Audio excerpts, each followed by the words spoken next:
new diplomatic week right now. There will be consultations with European leaders. First and foremost, security issues, support for our resilience, and support packages for our defense. First and foremost, air defense and long-term funding for Ukraine. Of course, we will discuss a shared vision and common positions in the negotiations. In recent days, representatives of Ukraine held substantive discussions with envoys of the US President. And now NSDC Secretary Rustem Umerov and Chief of the General Staff Andrii Hnatov are en route to Europe.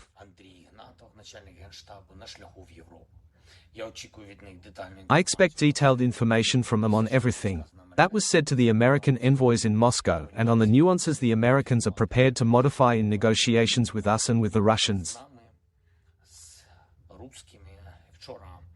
Yesterday, we spoke with Stephen Witkoff and Jared Kushner. I thank you for your readiness to work together 24/7. The American envoys are aware of Ukraine's core positions, and the conversation was constructive, though not easy. We continue our work. Some things can only be discussed in person. Umerov and Hnatov will brief me. I will also speak with European leaders. We have meetings scheduled in London and Brussels. Today, I spoke with the President of the Council of Ministers of Italy, Giorgia Meloni. The conversation was very substantive. And I count on Italy continuing to stand with Ukraine on the path to peace. Giorgia and I were able to discuss many prospects and many different options today.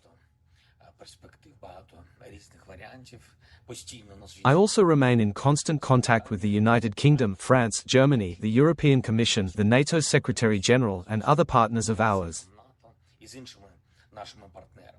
Thank you all for your support. Ukraine deserves a dignified peace, and whether there will be peace depends entirely on Russia, on our collective pressure on Russia and on the sound negotiating positions of the United States, Europe, and all our other partners. Russia must be held accountable for what it is doing, for the daily strikes, for the constant terror against our people, and for the war itself. And a few more points. We are not forgetting domestic issues or our internal transformation to ensure that Ukraine's positions are strong.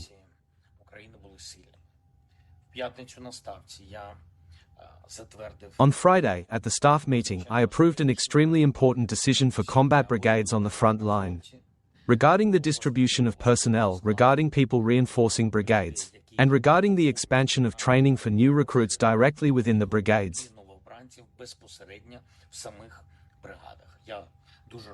I strongly expect that over the coming week, all the steps required will be taken to ensure that this personnel distribution procedure actually takes effect and does so as quickly as possible. Additional decisions to strengthen our armed forces will also follow.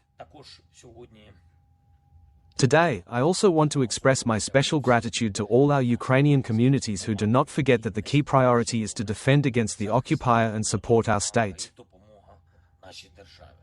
In all, absolutely all, processes. Today in Ukraine, we mark Local Self-Government Day. I thank every active community. I thank all mayors and community leaders who truly stand with their communities, with their people, and with Ukraine. Hundreds of our communities stand shoulder to shoulder. And this strengthens our entire state and all our positions, both on the front line and in diplomacy. Thank you.